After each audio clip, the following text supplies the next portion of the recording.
अस्सलाम वालेकुम। कैसे हैं आप सब लोग? उम्मीद है खुश व खुर्म होंगे। अल्लाह ताला आपको खुश रखे। आज मैं आपको बीफ निहारी घर में बने हुए मसालों के साथ सिखा रही हूँ, जिसमें ये सब मसाले हैं। सबसे पहले ये प्याज है मोटा मोटा कटा हुआ, उसके बाद ये बारीक प्याज है चॉप किया हुआ। दही 1 कप है। ये मेरे पास 2 कप ऑयल के हैं। ये अदरक खुश्क जिसको सूंठ कहते हैं, ये 2 पीस उसके हैं। ये जलपत्री का 1 पीस है। 1 छोटी चम्मच सौंफ की है। 5 सब्ज़ इलायचियाँ हैं और ये अदरक का पेस्ट है 2 चम्मच छोटे। तेज़पात हैं 2 अदद। ये सफ़ेद ज़ीरा है आधी चम्मच। ये मिर्च पाउडर है आधी चम्मच। नमक है 1.5 चम्मच। ये 2 बादियान के फूल हैं। 3 सब्ज़ इलायचियाँ हैं। 12 काली मिर्चें हैं और ये 4 खुश्क मेरे पास लाल मिर्च हैं। और ये आधा किलो गोश्त है मेरे पास बीफ का, जिसका मैंने पानी निकाल कर इसको खुश्क कर लिया है। अब चलते हैं तैयारी की तरफ। बिस्मिल्लाहिर्रहमानिर्रहीम शुरू करते हैं।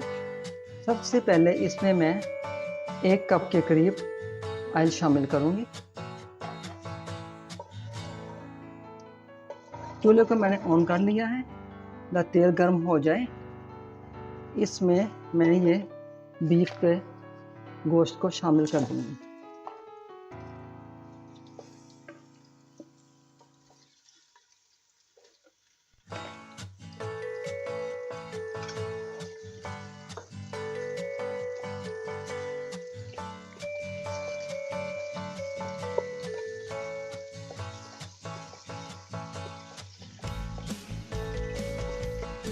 ये देखें, गोश्त को मैंने भूनना शुरू कर दिया है और ये भून रहा है। इसको भून रही हूँ। आपने अगर अभी तक मेरे चैनल सतरंगी फूड रेसिपी को सब्सक्राइब नहीं किया तो इसे सब्सक्राइब करें, लाइक करें और बेल आइकॉन का बटन दबा दें। ये देखें, अगर आप देख सकें ये देखें, ये भून चुका है। अब इसमें मैं ये प्याज शामिल करूँगी और इसको भी हल्का सा नरम कर लूँगी।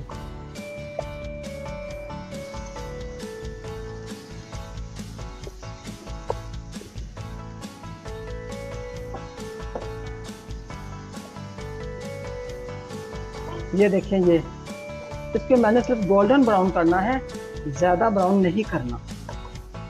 प्याज़ों को भी सिर्फ गोल्डन ही ब्राउन करना है। ये देखें, आप देख सकते हैं इसमें मैंने एक मीडियम साइज का प्याज डाला है। ये देखें, अभी गोश्त ने पानी छोड़ दिया है। इसको खुश्क करते हैं, इसका पानी खुश्क हो जाता है तो फिर इसमें बाकी चीज़ें शामिल करते हैं। ये देखिए, इस वक्त ये आप चेक कर सकते हैं पानी खुश्क हो गया है। अब मैं इसमें अदरक का पेस्ट शामिल करने लगी।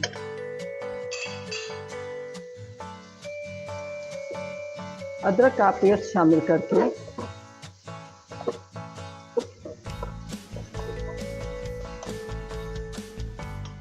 अब मैं इसमें ये सारे मसाले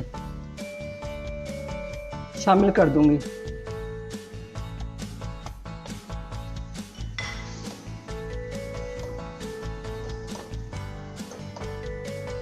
और इसको हल्का सा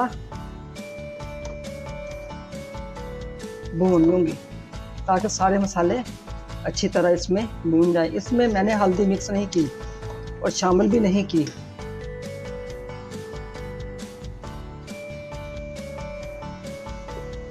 देखिए, गोश्त भून चुका है। अब मैंने इसमें थोड़ा सा पानी डाला है ताकि मसाले अच्छी तरह गोश्त के साथ भून जाए। अब इसमें मैं बाकी सब 2 गिलास पानी के बर्तन डालूंगी, क्योंकि ये बीफ का गोश्त है, इसको गलने में टाइम लगेगा। चिकन में हम पानी कम डाल सकते हैं, लेकिन चिकन या मटन की नहारी भी इसी ही तरह तैयार होती है। अब मैंने इसमें पानी डाल दिया है और साथ में जो ये मसाले मेरे पास थे इसको मैं ये स्ट्रेनर है छोटा सा मेरे पास, इसमें डालकर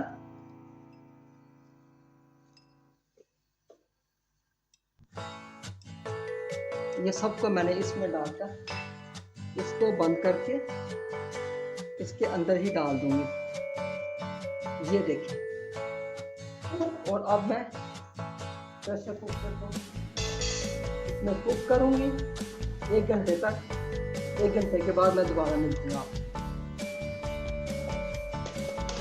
प्रेशर कुकर को चलते हुए 1 घंटा हो चुका है। अब मैंने इसको खोल लिया। अब आप देखें,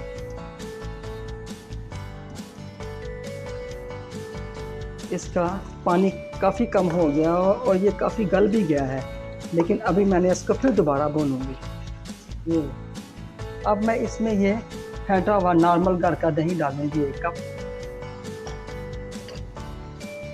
और इसको साथ ही जल्दी से हिला दूंगी ताकि उसमें कोई फुटकी ना बने। साथ में ये मैं गरम मसाला पाउडर 1 छोटी चमची डाल रही हूँ। अब मैं इसको अच्छी तरह भून लेती हूँ। इसको भूनने में सिर्फ 5-6 मिनट लगेंगे, लेकिन इसकी 2 दफ़ा बुनाई होने में इसकी कोई स्मेल नहीं आएगी। ये बहुत अच्छा बनेगा, बहुत मज़े का बनेगा।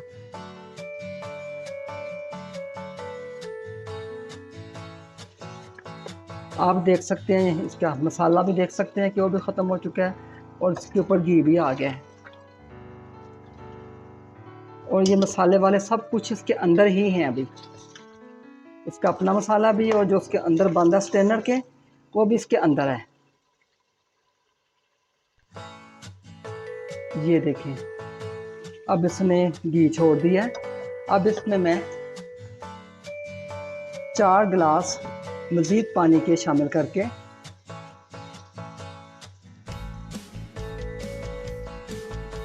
इसको 1 घंटे के लिए मज़ीद पकाऊंगी ताकि बहुत अच्छे तरीके से गल जाए और लजीज बन जाए। फिर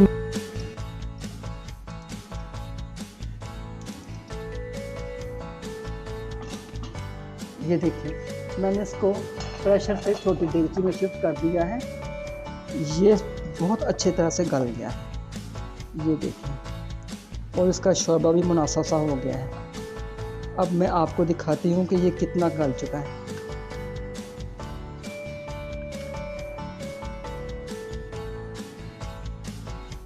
ये देखिए, ये इतनी अच्छी तरह गल चुका है। अब हम इसकी बाकी तैयारी करते हैं। सबसे पहले इसमें से मैं इसको निकाल देती हूँ जिसमें मेरा मसाला रखा हुआ था। ये स्ट्रेनर है, इसके अंदर सारा मसाला है। ठीक, अब ये देखें, इसमें से अब हमें कोई मसाला निकालने की ज़रूरत नहीं है किसी चीज़ की भी। सिर्फ एक ट्रिक मैं करूँगी कि इसमें से थोड़ा सा ऑयल मैं इस प्याली में निकाल लूँगी, जिसको हम बाद में इसमें शामिल करेंगे, क्योंकि जब हम इसमें आटा शामिल करेंगे तो ये सारा घी इसका ख़त्म हो जाएगा। ये एक टिप है कि उसको इसी तरीके से निकालें, बाद में ये हम इसके अंदर शामिल करेंगे। अब मैं इसको दूसरी तरफ शिफ्ट करती हूँ।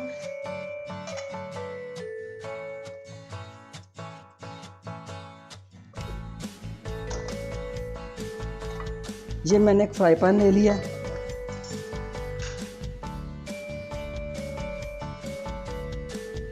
इसको मैंने बिल्कुल स्लो आंच पे कर लिया है। इसमें मैं 1 टेबलस्पून ऑयल को शामिल करूंगी और साथ में 2 टेबलस्पून आटा शामिल करूंगी। ये गंदम का आटा है, आपकी अपनी चॉइस है कि आप गंदम का आटा शामिल करें या बेसन को शामिल कर लें। इसको हल्की आंच पे मैं थोड़ा सा भून लूँगी ताकि इसकी कच्चे की बिल्कुल भी स्मेल ना रहे।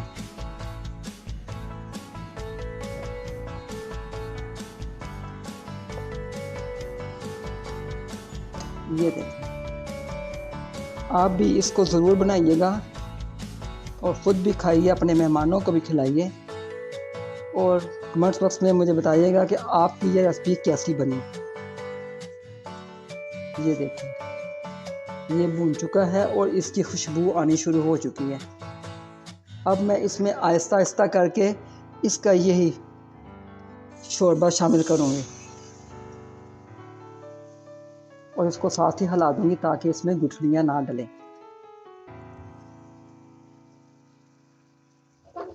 थोड़ा सा शोरबा मैं और शामिल करूँगी।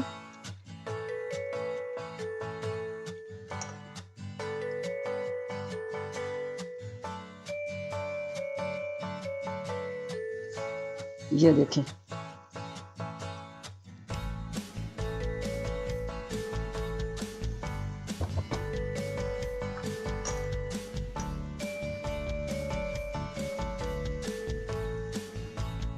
ये देखें, इसको मैंने अच्छी तरह भूनकर इसमें नहारी का शोरबा शामिल कर दिया है। अब मैं इसको इसके अंदर ही दोबारा मिक्स कर दूँगी। ये देखें,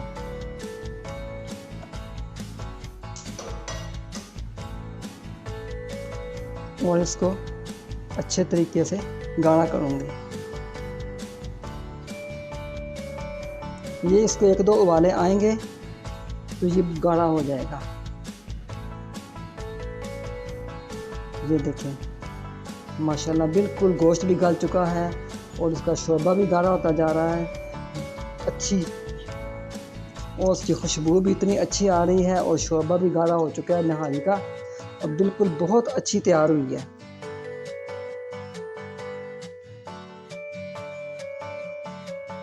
अब इसको एक उबाला आ जाए, मैं इसको डिश आउट करती हूँ। इसमें मैं कुछ ऑयल इसमें थोड़ा सा अब डाल दूँगी। ये जो मैंने ऊपर से उतारा था ये इसमें अब डाल दूँगी मैं। ये देखें, बाकी ये मैं सर्विंग में डालूँगी। मैंने इसकी सर्विंग के लिए प्याज ब्राउन करके रख लिए हैं जो इसके साथ बहुत अच्छे लगते हैं।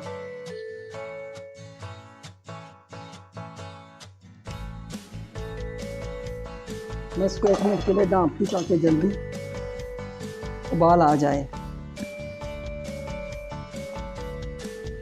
ये देखिए माशाल्लाह ये बिल्कुल तैयार हो चुका है सालन। अब मैं इसको डिश आउट करती हूँ।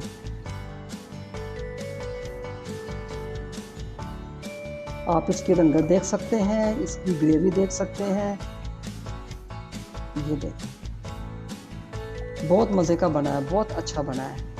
आप भी इसको ज़रूर ट्राई कीजिएगा, खुद भी खाइए, अपने मेहमानों को भी खिलाइए।